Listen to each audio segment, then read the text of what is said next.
आज हम लोग विनिमय के बारे में पढ़ेंगे। विनिमय को इंग्लिश में हम लोग एक्सचेंज कहते हैं। विनिमय का मतलब होता है आदान प्रदान, देना और लेना। अब विनिमय किसके बीच होती है? दो लोगों के बीच होती है या दो पक्षों के मध्य होता है। अर्थशास्त्र में विनिमय की परिभाषा निम्न प्रकार से हम दी जाती है या निम्न तरीके से परिभाषित कर सकते हैं। विनिमय का अर्थ होता है दो या दो से अधिक पक्षों के मध्य वस्तुओं या सेवाओं या धन के पारस्परिक हस्तांतरण को कहते हैं, जो ऐच्छिक और वैधानिक होता है। जैसे हमने ब्लैक बोर्ड पर लिखा भी है कि अर्थशास्त्र में दो या दो से अधिक पक्षों के मध्य वस्तुओं, धन तथा सेवाओं के ऐच्छिक, स्वतंत्र, पारस्परिक तथा वैधानिक हस्तांतरण को विनिमय कहते हैं। संक्षिप्त रूप में कह सकते हैं कि दो पक्षों के बीच होने वाले वस्तुओं और सेवाओं के हस्तांतरण को हम विनिमय कहते हैं, जो ऐच्छिक तथा वैधानिक होता है। जैसे हम इसे उदाहरण से स्पष्ट कर सकते हैं कि जैसे हम किसी व्यक्ति से चावल लिया और गेहूं दे दिया, तो यह विनिमय का उदाहरण होगा। या यदि किसी व्यक्ति ने हमारे घर कोई काम किया, अपनी सेवा दिया और उसके बदले हमने गेहूं दे दिया, चावल दे दिया और कुछ दे दिया, तो ये क्या है? वस्तु के वस्तु या सेवा के बदले वस्तु या धन के बदले विनिमय। हमने कोई व्यक्ति काम किया, पैसा भी दे सकते हैं। कोई व्यक्ति काम किया, हम पैसा दे सकते हैं, तो वह भी एक तरह से विनिमय हुआ। इसीलिए विनिमय के दो प्रकार होते हैं, वस्तु विनिमय और मौद्रिक विनिमय। जब दो पक्षों के बीच वस्तुओं और सेवाओं का आदान प्रदान बिना मुद्रा की सहायता से होता है, तो उसे हम वस्तु विनिमय कहते हैं। जब दो पक्षों के मध्य वस्तुओं और सेवाओं का आदान प्रदान या विनिमय मुद्रा की सहायता से होता है, तो उसे हम मौद्रिक विनिमय कहते हैं, जो वर्तमान में मौद्रिक विनिमय ही चलता है।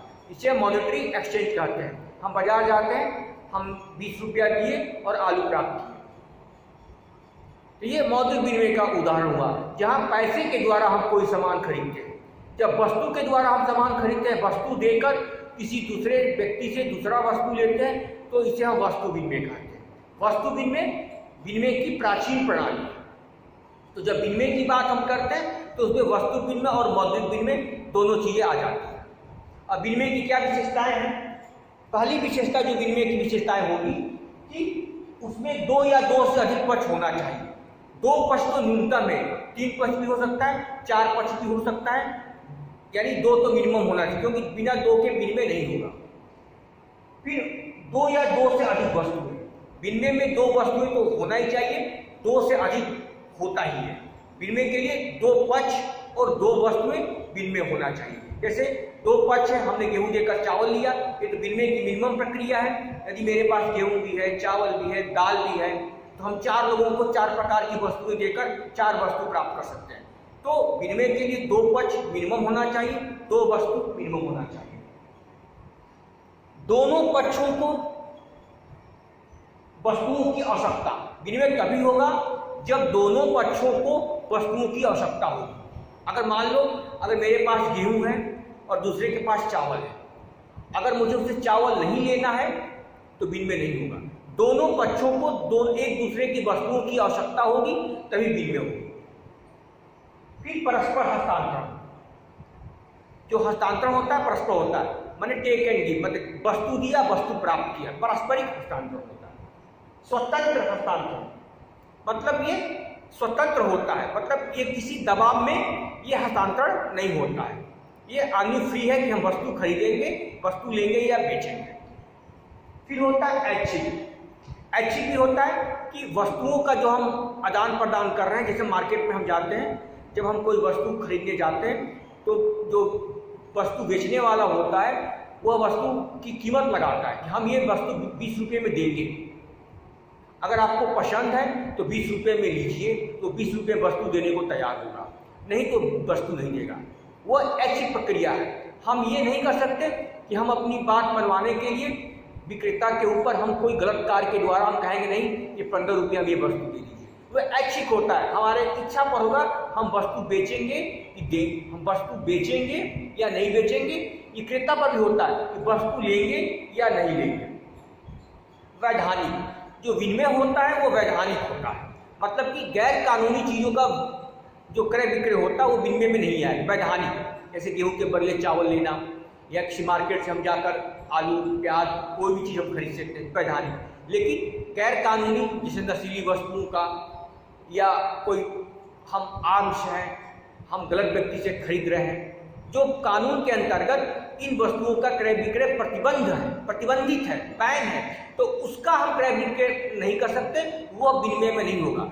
जो वस्तुओं का आदान प्रदान दो पक्षों के मध्य होता है वो वैधानिक होना चाहिए, जो कानून इजाज़त देता है कि अलाउ करता है कि हाँ इन वस्तुओं का हम क्रय विक्रय खरीद सकते हैं। मार्केट में आलू खरीदना, चावल खरीदना, या हम कोई चीज़ हम जा रहे हैं सैलून में बाल कटवाने के लिए, ये क्या है, ये लीगल है। हम ये नहीं कि हम कहीं गलत व्यक्ति से कोई हम गलत आर्म्स खरीद रहे हैं, हथियार खरीद रहे हैं, तो ये बैन है, समझ गए ना।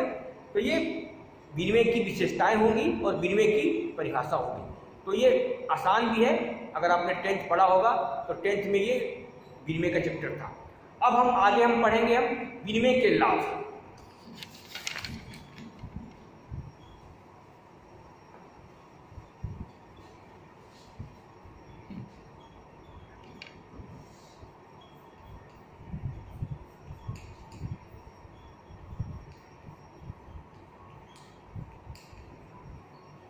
पहला होगा दोनों पक्षों को लाभ।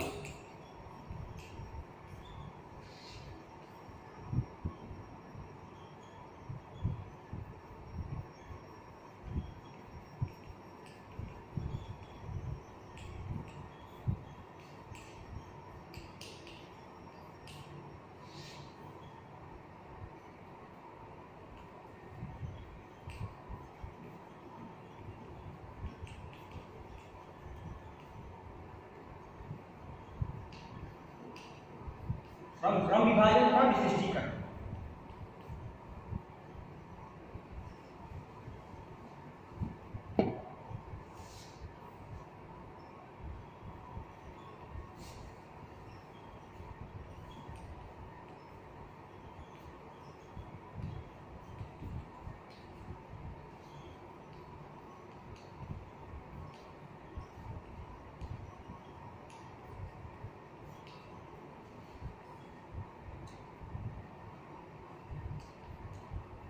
बाजार का विस्तार।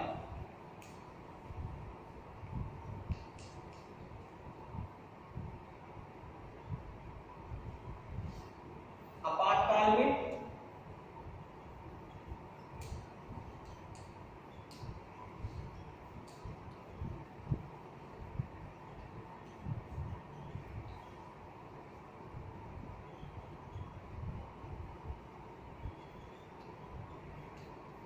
राष्ट्रों में पारस्परिक सहयोग।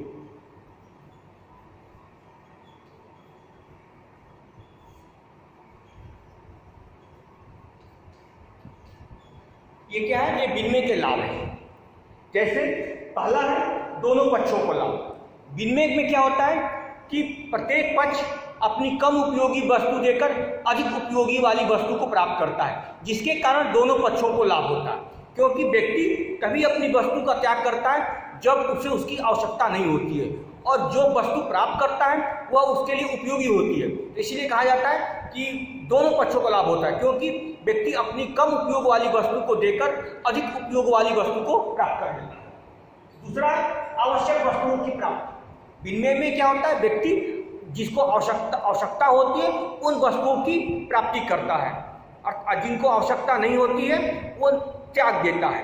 तो विनिमय में क्या होता है कि दोनों पक्षों को भी लाभ होता है, और फिर महत्वपूर्ण चीज होती है कि उसको विनिमय के द्वारा उसे आवश्यक वस्तुओं की प्राप्ति हो जाती है, जिसका वो उत्पादन स्वयं नहीं कर सकता है, और दूसरे के द्वारा वो अपनी आवश्यकता की पूर्ति कर सकता है। तीसरा है श्रम विभाजन तथा विशिष्टीकरण। श्रम विभाजन और विशिष्टीकरण, इसका विनिमय से क्या संबंध है। कुछ देश ऐसे होते हैं कि प्राकृतिक रूप से, या देश के ही कुछ भाग ऐसे होते हैं कि वहाँ प्राकृतिक रूप से कुछ ऐसा क्लाइमेट होता है और वहाँ प्राकृतिक संसाधन रहता है कि अगर वस्तु का उत्पादन, अगर उससे संबंधित वस्तुओं का उत्पादन किया जाएगा तो उसमें वो कुशलता प्राप्त हो जाता है उस वस्तु के उत्पादन में। जैसे महाराष्ट्र में ब्लैक सॉइल पाई जाती है, काली मिट्टी पाई जाती है, तो वहाँ कपास का उत्पादन अधिक होता है। जहाँ जलोढ़ मिट्टी पाई जाती है वहाँ गेहूँ चावल की खेती होती है। जैसे कि गंगा नदी का जो बेल्ट होता है, जैसे यूपी बिहार, यहाँ गेहूँ चावल की खेती होती है। तो यह प्राकृतिक रूप से क्लाइमेट होता है, उस उत्पादन के अनुकूल होता है। तो विनिमय में क्या होता है, विनिमय में हम जब दूसरे पक्ष को वस्तुओं और सेवाओं को बेचते हैं तो हम उसी में कुशलता प्राप्त करते हैं जिसमें हमें प्राकृतिक रूप से हमें उसमें फायदा हुआ, हमें प्रकृति ने हमें उपलब्ध कराया। तो हम उसमें उत्पादन, हम जब उससे संबंधित चीज़ों का उत्पादन करते हैं तो उसमें क्या होता है, श्रम विभाजन होता है और विशिष्टीकरण को बढ़ावा मिलता है, जिसमें वस्तुओं की लागतें कम आ जाती है। प्राकृतिक संसाधनों का समुचित उपयोग, विनिमय में जो प्राकृतिक संसाधन होता है उसका समुचित उपयोग हो जाता है, चाहे वो उपजाऊ भूमि हो, चाहे वो खनिज के रूप में संसाधन हो। तो उसमें क्या होता है, हम उससे संबंधित जो प्राकृतिक संसाधन जो होता है हम उसका उपयोग करके हम वस्तु का उत्पादन करते हैं और उसका हम निर्यात करते हैं। जैसे खाड़ी के बहुत से देश है, सऊदी अरब है, संयुक्त अरब अमीरात है, वहाँ कच्चा तेल बहुत होता है, तो वो कच्चा तेल का उत्पादन करके दूसरे देश को निर्यात कर देता है। तो वो प्रकृति ने उसको उपलब्ध कराया है। अगर विनिमय नहीं होता तो वह अपने प्राकृतिक संसाधनों का उपयोग नहीं कर पाता है। तो विनिमय ने एक अवसर प्रदान किया है कि हम अपने प्राकृतिक संसाधनों का उपयोग करके हम उन चीज़ों को दूसरी जगह हम भेज सकते हैं, इसका निर्देश सकते हैं, जिसके कारण हमें मुद्रा की प्राप्ति होती है। फिर बाजार का विस्तार, विनिमय के कारण क्या लाभ होता है कि बाजार का विस्तार होता है। हम आवश्यकता से अधिक वस्तुओं का उत्पादन करते हैं और हम वस्तु को अधिक से अधिक लोगों को हम बेचते हैं, जिसके कारण क्या होता है, बाजार का विस्तार होता है। बाजार का विस्तार मतलब क्रेताओं की संख्या में वृद्धि होना। क्रेता क्या होता है, क्रेताओं की संख्या बढ़ जाती है, इससे हम बाजार का विस्तार करते हैं। तो इसका फायदा, ये अवसर कैसे आया, ये विनिमय ने प्रदान किया।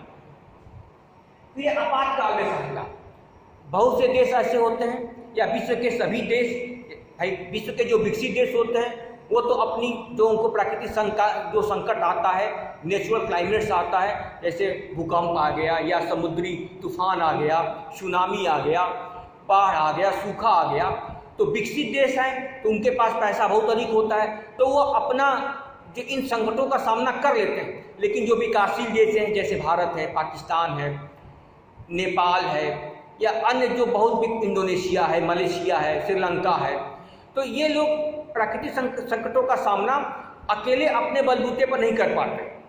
तो हम दूसरे देश से हम जरूरी चीज़ों को मंगाकर हम प्राकृतिक संकटों का सामना करके अपने जो निवासी, जो हमारे जो लोग संकट में हैं, हम उनकी सहायता कर सकते हैं। तो विनिमय के कारण हमें अवसर मिला है कि हम प्राकृतिक संकटों का सामना आसानी से कर सकते हैं। जैसे अगर हमारे यहाँ खुदा न मान लीजिए अभी ऐसा हो कि सूखा पड़ जाए, सूखे में खाद्यान्न का संकट आ गया, तो हम दूसरे देश से हम खाद्यान्नों का आयात कर सकते हैं। अगर भूकंप आ गया, भूकंप में बहुत जान माल की हानि होती है, तो हम दूसरे देश से मेडिकल सेवाओं का हम आयात कर सकते हैं, हम मेडिकल सामग्री का हम आयात कर सकते हैं। तो हम प्राकृतिक संकटों का सामना कर सकते हैं। राष्ट्रों में पारस्परिक सहयोग, जब विनिमय होता है दो पक्षों के मध्य या दो देशों के मध्य, तो विश्व में क्या होता है, एक राष्ट्र दूसरे राष्ट्र समीप आते हैं, जिसके कारण विश्व के विभिन्न राष्ट्रों के बीच सहयोग और शांति की स्थापना होती है। इसका परिणाम क्या होता है, विश्व में शांति की स्थापना होती है। तो विनिमय के कारण राष्ट्रों के मध्य जब व्यापार होता है तो राष्ट्रों के मध्य परस्पर सहयोग बढ़ता है, जिससे शांति होती है विश्व में। तो ये विनिमय के लाभ होगा और विनिमय की परिभाषा हुआ। और बोर्ड की परीक्षाओं में कई बार पूछा गया कि विनिमय का अर्थ क्या है। तो विनिमय का अर्थ सिंपल हमने बता दिया, दो पक्षों के बीच वस्तुओं और सेवाओं के होने वाले आदान प्रदान को हम विनिमय कहते हैं, जो ऐच्छिक और वैधानिक होता है। अब विनिमय कभी कभी पूछा जाता है कि विनिमय के दो लाभ लिखिए, तो दोनों पक्षों को लाभ होता है, आवश्यक वस्तुओं की प्राप्ति होती है, प्राकृतिक संसाधनों का उपयोग होता है, बाजार का विस्तार होता है, श्रम विभाजन तथा विशिष्टीकरण को बढ़ावा मिलता है, प्राकृतिक संकटों का सामना करने में सहायता होता है, विश्व के राष्ट्रों के मध्य सहयोग में वृद्धि होती है तो ये विनिमय का लाभ होता है। तो कोई भी आप लाभ आसानी से लिख सकते हैं। तो अब हम अगला जो टॉपिक होगा, हम पढ़ेंगे वस्तु विनिमय के गुण और दोष और वस्तु विनिमय की परिभाषा। तो इसी से मिलता जुलता है। वस्तु विनिमय के गुण और दोष कई बार परीक्षा में पूछा भी गया है, तो ये लॉन्ग क्वेश्चन में भी आ सकता है, लेकिन आवश्यक है।